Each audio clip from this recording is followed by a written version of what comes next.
So praise the Lord. Thank you so much, Pastor Hiskia. Thank you for the opportunity given to me to share the word of God. It's good to be home again. It's Christmas. So the smell of the Manado food is very strong in the Manila. So I have to go. So it was a surprise actually. I bought the ticket from November and I never tell anyone that I'll be here. No. So it will be surprise naman. So naman, no, that's Tagalog. So I just stay here for a week. Tomorrow, early morning, I'll be fly back to Manila. But I'm going to transit in Bali. So praise the Lord. Thank you, Pastor Hiskia, for inviting me to come here. And I'm so glad I see so many new faces, how God works in His ministry. Praise the Lord. Praise the Lord. So this morning, before we are going, this morning, because earlier I just came from Langoan. Yeah, I preach in Bethany Church in Langoan. So it's 2 hours from here. I said, Pastor Hiskia, I might be late. Maybe it's 5 minutes late because it's Langoan. And then, unexpected. Actually, because the road is very small. No? So you cannot just overtake. It's hard to overtake. You have to really be patient on the road. Not because traffic, but because the road is narrow. Yeah. So praise the Lord. Before we are going to listen to the word of God, if you have your cell phone, your Bible with you, you may open your Bible in the cell phone and let's together declare. Let us raise it together and declare this one together. Okay? 3, 2, 1. This is my Bible. It is God speaking to me. I am who it says I am. I can do what it says I can do. I can have what it says I can have. So I open my heart today for God to speak a word that will change my life forever. This afternoon, because it's still Christmas season, no?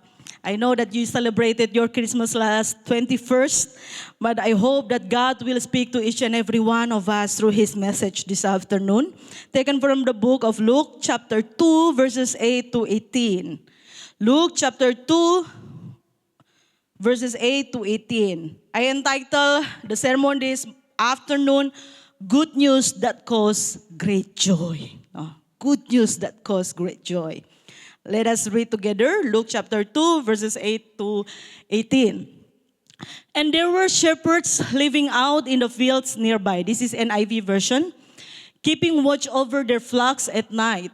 An angel of the Lord appeared to them, and the glory of the Lord shone them, and they were terrified. But the angel said to them, do not be afraid. I bring you good news that will cause great joy for all people.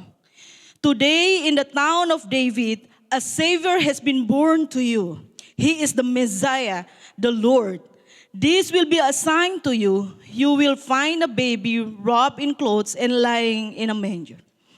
Suddenly, a great company of the heavenly hosts appeared with the angel, praising God and saying, Glory to God in the highest heaven, and on earth peace to those on whom His favor rests. When the angels had left them and gone into heaven, the shepherds said to one another, Let's go to Bethlehem and see this thing that has happened, which the Lord has told us about. So they hurried off and found Mary and Joseph and the baby who was lying in the manger. When they had seen him, they spread the word concerning what had been told them about this child. And all who heard it were amazed at what the shepherds said to them. May the Lord bless the word of God. No. This word of God speak a lot to me before I'm going to speak it to you. Because it reminds me again about how beautiful it is, how the gospel started, what is the reason for us to come to worship? Actually, this is this is the foundation, the core of our faith. No? Why we come to church? Because there is a good news, that cause a great joy, that give us the reason to come to worship Him today. So, sometimes, we just remember about this when it's Christmas. or when there will be the Lord's Supper, or whatever the event that we have that will remind us about the core, the gospel itself, which is Jesus came here on earth for each and every one of us. I only have 3 points to share this afternoon. My first point is 3F. 3F, the first point is the field. The good news is God's initiative. In the verse 9 says, an angel of the Lord appeared to them, and the glory of the Lord shone around them, and they were terrified. We do believe where the presence of the Lord is, there is the glory of God. Amen? As we worship Him, as we praise Him, the Word of God says that the Lord inhabits on the presence of His people. So as we praise Him, His presence is in the middle of us, in the midst of us, and His glory in this place. Amen? John 4 verse 19 says, we love because He first loved us. So this is remind us once again that it is God who reached out to man. Not us, not any good things that we have done that we can reach the Lord. It's the Lord Himself because of His great love. John 3:16, because of God's love, great love, that He gave His one and only Son. Amen? The love of God is just not shown in the New Testament. Maybe we think about the love of God in the New Testament and the Old Testament is a judgment. No. The love of God has been shown even when the creations were created. No? When God says, let there be man, before He said, let there be man, He created all the plants. He created all the animals and provide everything that the man will need. And after that, the last thing that He create, let there be man. No, not let there be man. He create man in His own image. No? So praise the Lord. That's His great love. And then secondly, it's shown when Adam and Eve fall into sin. After they understood that they were naked, they hide. No? And God walked in the garden and God says, Adam, where are you? It's God who initiates. That's why the good news is God's initiative. God says, Adam, where are you? Adam was hid himself. And then they were covered with the leaf. And then that was the first sacrifice made by God. You have to take the skin of the animal and cover the man. Right? This is the great love of God. He initiated everything from the very beginning, from Genesis. That's why when it's come in this verse, actually, when I remember and think about it again, I cried. Why? Because I remember again the great love of God. I think when I serve the Lord, God will love me more.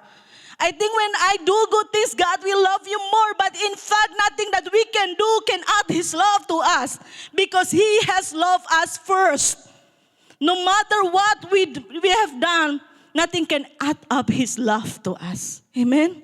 It's God's initiative. He reached out to man. Therefore, this morning in Langoan Church, I said also, this thing, the same thing. I didn't preach this sermon yet in my church member. So this is in Indonesia only. I mean, sometimes we feel like the church have to be thankful because I'm the member in the church. The church has to be thankful because I'm in the church. That's why the church have a great number of members. Because I'm here, they have to be thankful. But I'm telling each and every one of us today, the church will not be thankful. You have to be thankful that you are in the church, that you are part of the family. Because a part of God, for God, we are nothing. Nothing. We are nothing. Romans 3:23, for all have sinned and fall short of the glory of God. No one is righteous than another. We just live by the grace of God. Nothing that we can be boast.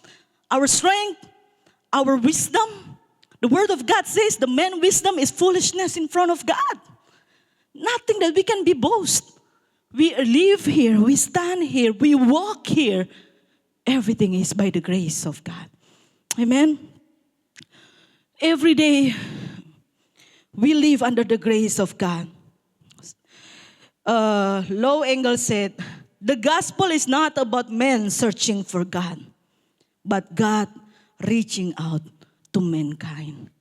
It's God who convinces us. It's God who reaching out to us. The Bible says, He stand at the door and knock. Whoever opened the door, He will come in and eat with him. God is never go anywhere. When you pray and you feel that God far away, when you have problem and you feel like, God, did you hear me? You feel that God is very far away. No, He just stand at the door and knock. He is there. Sometimes we are the one who go far away from Him, and then we feel that He is far away from us. No, He is just beside us. He's saying in His word that He is God Emmanuel. He always with us. He never leave us nor forsake us. So whatever situation that you are in, I would like to encourage each and every one of us that God is there. God knows. That's why 2,000 years ago He came and He lived in the manger. No, you know, it's the wood, no, the clay where you put the food of the animals. He was there. He feel what you feel. If you feel humiliated by people, you feel that you are being looking down, or you are in the troubles, in your problem, I want to tell you, the Jesus that you worship, He undergo everything for you. That's why He is not the God that is so far away. He sit on the throne. And then the same God who sit on the throne is the same God who is right here with us. The same God who is seated on the throne is the same God who said that I am your friend. The same God who sits on the throne, He said, I am close with the brokenhearted. It's the same God who reached out to us. He is the same God who loves us no matter what. As long that we live, you have the opportunity to come to the Lord. No? He just stand at the door and knock. Open our heart. Without opening our heart, without understand this, we cannot truly worship the Lord. Because you cannot worship the Lord if you think that you are not a sinner. You cannot worship the Lord if you feel that you are the holy people and you deserve to worship the Lord. No. To truly worship the Lord when you cry out with your knees and then you said, Lord, I am nothing without you. I am a sinner saved by your grace. So this worship is. So my first point is God initiative. God is the one reaching out to us, and God is always there for us. So whatever that you face, come to Him. He is ready to listen. He is ready to help you. He is ready to come inside and eat with you. Amen. To stay with us. Number 2, the faith. A ready and humble heart. You know, I'm amazed with this story because when Jesus was born, the Lord revealed Himself. The angels of the Lord came to the shepherds. It didn't came to the, it didn't come to the Pharisees. It didn't came to the leader of the religious leader at the time, but it came to the shepherds who are taking care the sheep, who are taking care their flocks in the field, you know, in the middle of everything, in the darkness, the angels of the Lord come with the glory of the Lord, no, and then telling them that we bring a good news, no, to you that will cause a great joy that the Messiah, the Savior, is born. Why? I wonder because, you know, if you know, the shepherds is the most lowest work job at the time. So if you are a shepherd, meaning you are nothing. If you are a shepherd, meaning kind of jobless, kind of you are not somebody. That's why if you remember the story of David, when all the brothers has been anointed, all the brothers is being displayed for the Samuel to anoint as a king, David was not counted. Until Samuel said, do you have another child? So, I remember, I have one child there in the field, shepherd the flock.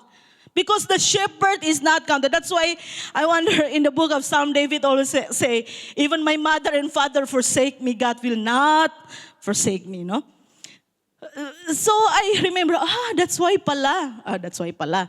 That's why. I mean, the shepherd, God chose to reveal himself to the shepherd. Because God's word, the message of the Lord, can only be planted in the heart that is ready. It is a humble heart. We cannot come to the church. We cannot come and reading the word of God if we don't have the humble heart. Because the one that can be teach is the people who have a humble heart. That's why in the verse 15, the shepherd says, let's go. After they hear the word of the angels, they say, let's go to Bethlehem and see this thing that has happened, which the Lord has told us. They never think twice. When God called them to serve, when God told them to go, they never think twice. They go because they have a humble heart. That's why we can hear the word of God, because our heart is ready. You cannot hear the word of God if you think that you know everything. No, one time I remember in a ship, I will not mention name because everyone knows that person. So I remember I preached the word once. Because actually, I joined with the mission with the Hana ship when I was 18 years old. It's very young. Correct naman, Pastor Hiske says. When I was 18, actually I wanted to join 15 years old. But that time, I was still high school, no? CCT?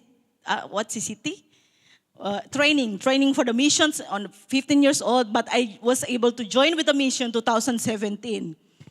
2007. So 2007, supposed to be, I like it 2005, but I just able to join 2007 because that time I was still high school, 2007. I was in college 1 year, but because I feel that like God calling me, that's why I say yes to the mission. So 18 years old, I was in the missions together with, no, I don't see the face, the same batch here with me. Because Kaiskia is our senior citizen, or I mean senior lang.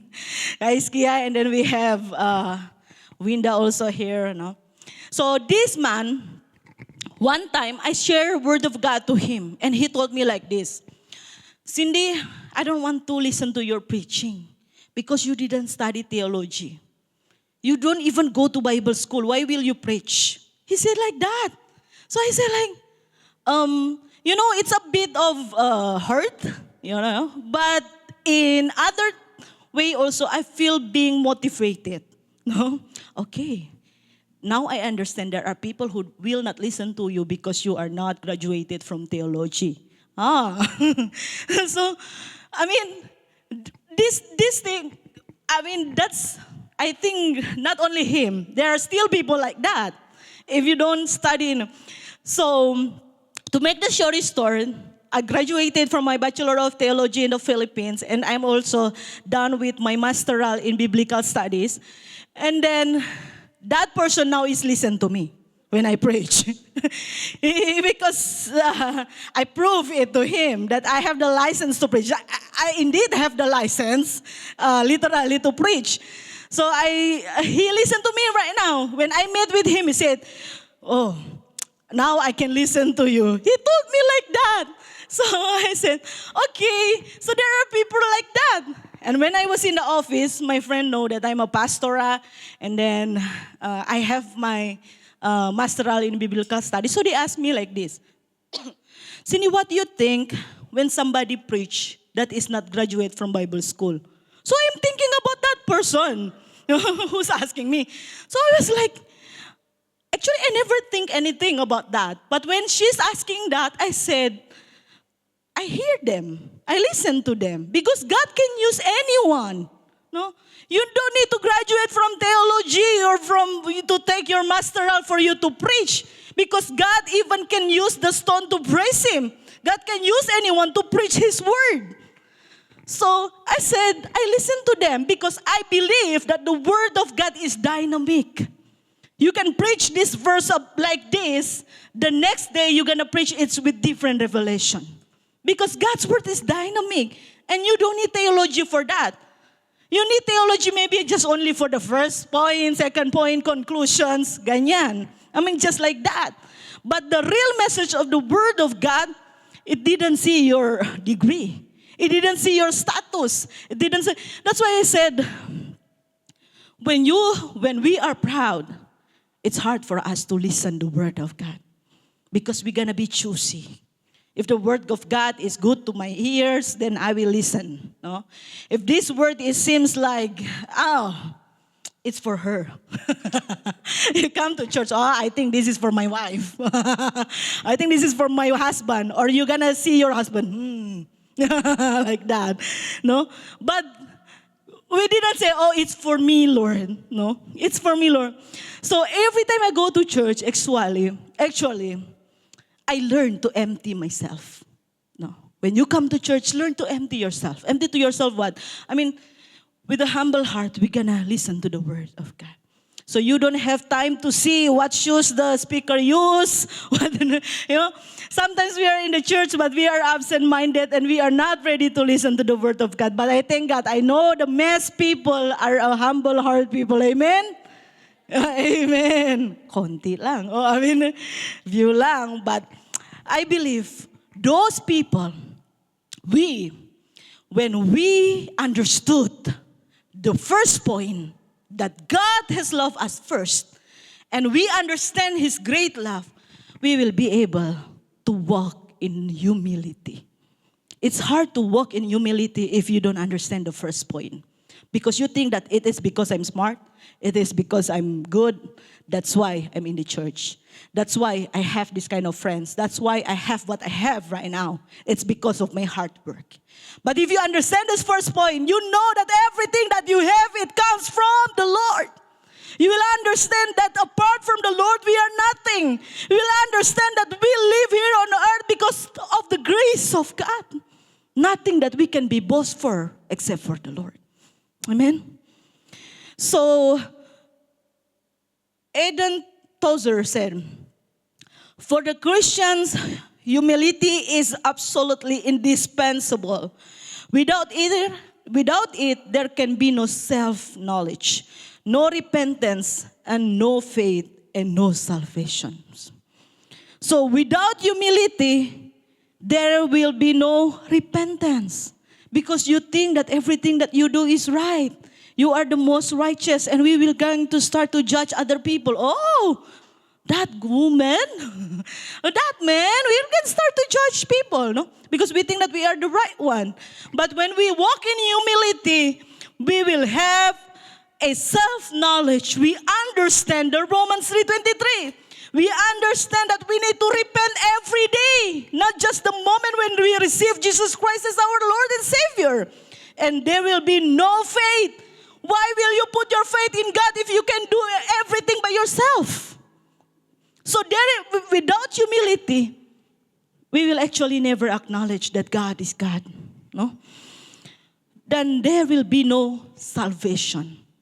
Because salvation is given for those people who need to be saved. Amen? That's why I always say the church is not museum for the righteous, but it's the hospital for the sick. No? So if you feel that you are righteous, that's why you come to church, I think that's not the place. You have to go to heaven because heaven is your place now. No? As long that we are in here on earth, we are sick and we need a doctor. We need Jesus. We need salvation. Amen? Charles Spurgeon said, the higher a man is in grace, the lower he will be in his own esteem. Amen?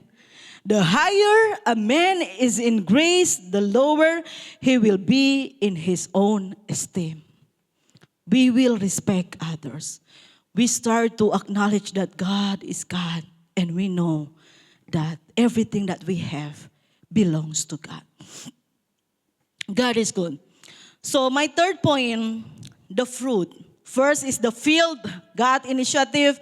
The second is about the faith, a ready and humble heart. Third is the fruit. After we understood about God's great love, that God reaching out to us. Second, we have a humble heart to accept His great love.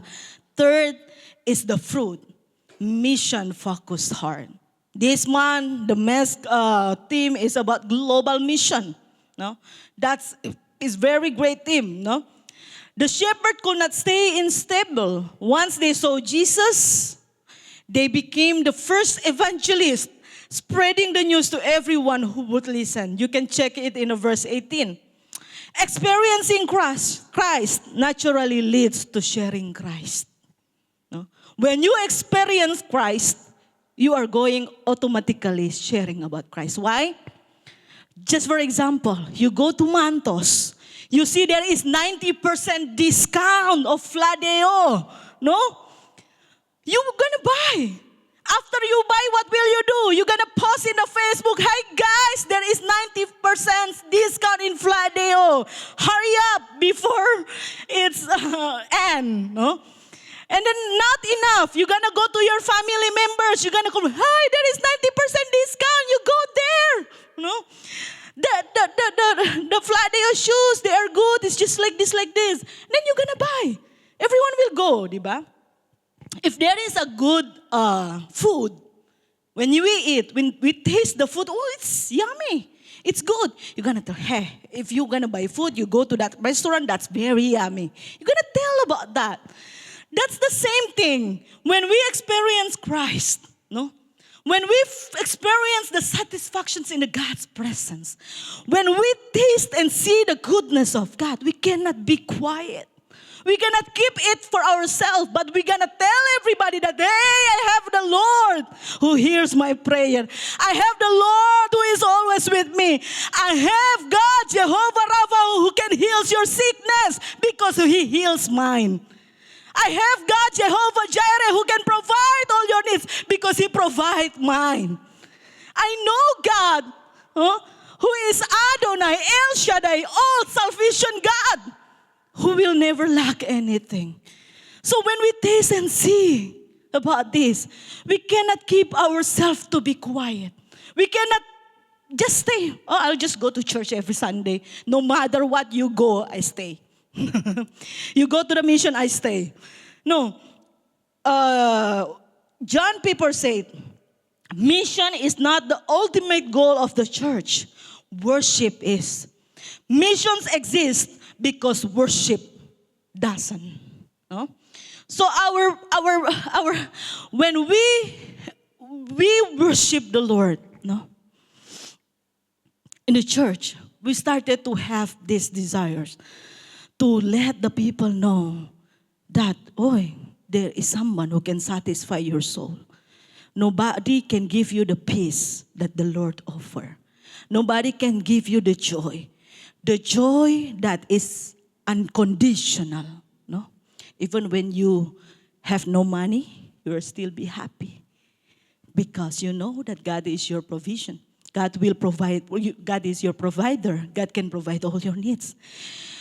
I know one pastora, she had a cancer, stage 4. She was very sick. So I visit her for her last day. She's still, alive that time. So I sit beside her. She is just laid down beside me.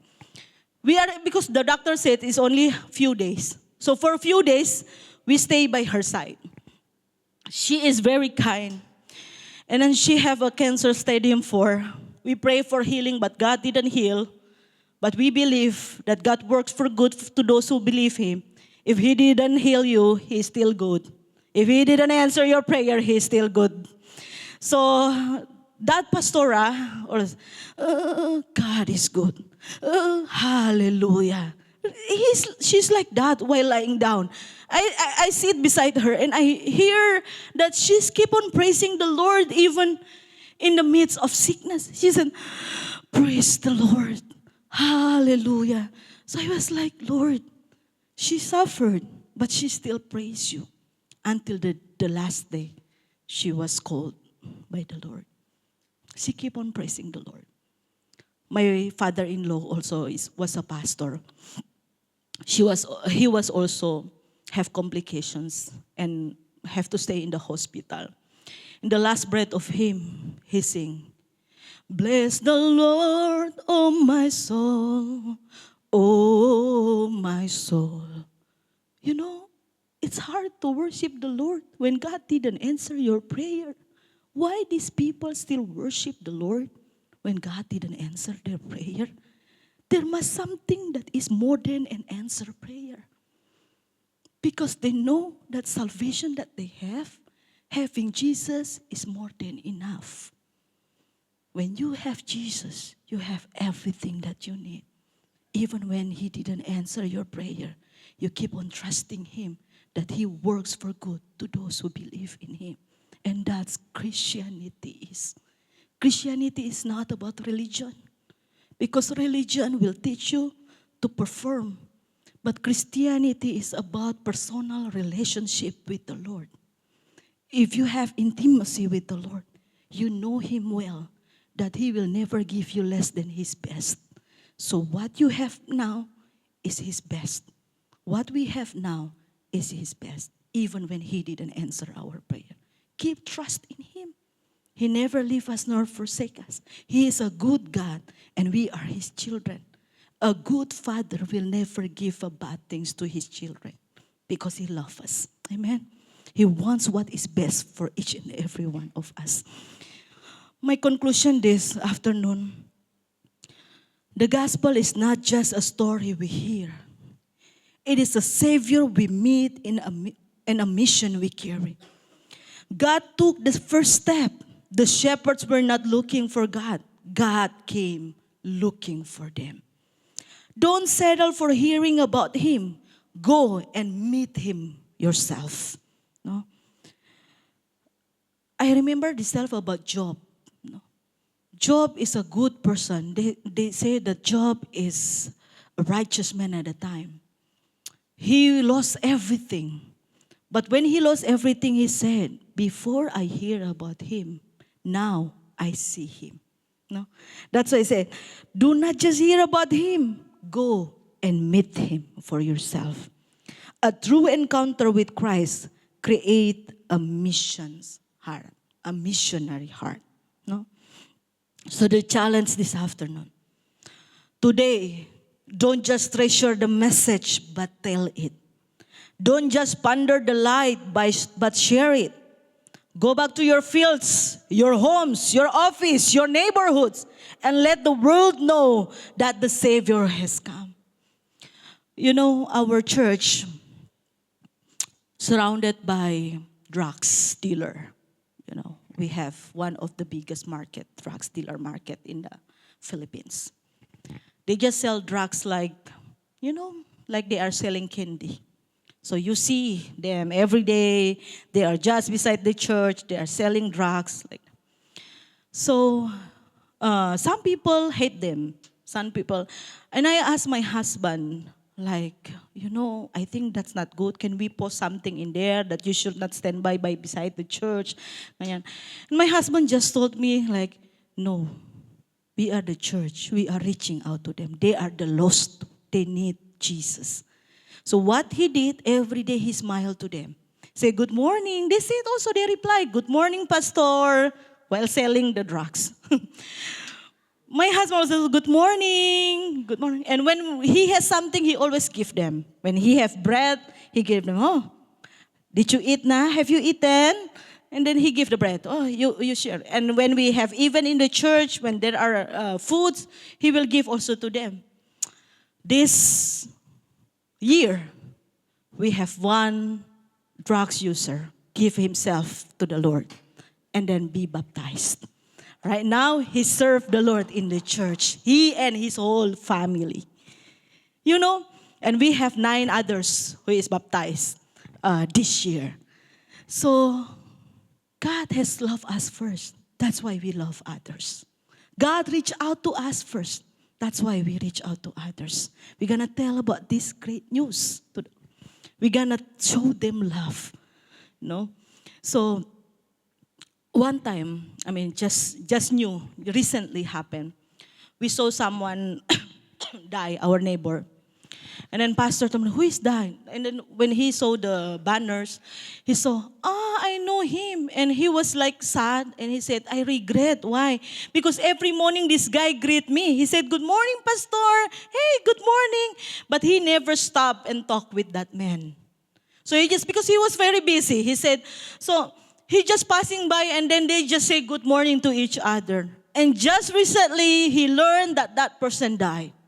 And he told me, this should not be.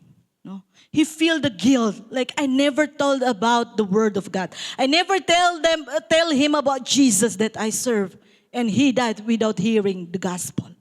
That's why he said, the vision, the mission of our church for next year is more on evangelism. Reach out to the soul. We don't care if they are going to listen to us or not. We're just going to tell the good news. If you're going to receive it, that's you and God. If you will not receive it, at least we can wash our hand. I mean, at least we can, when we go to heaven and God says, did you preach the word? Yes, I preached the word. That's not on us anymore because we preach the word of God. We show them the love. Do not control them to receive. No, sometimes we are people, we try to control the people to receive the word. No, to receive the Lord, that's the work of the Holy Spirit. Our part is to share the word. No? Just like the shepherds, they tell the people, and then the people was wondering, and they wonders, no, about the words that's being told by the shepherd. That's the work of the Holy Spirit. That's not our words. Our work is to tell the good news. Tell this good news so that people will come and worship the Lord. Amen.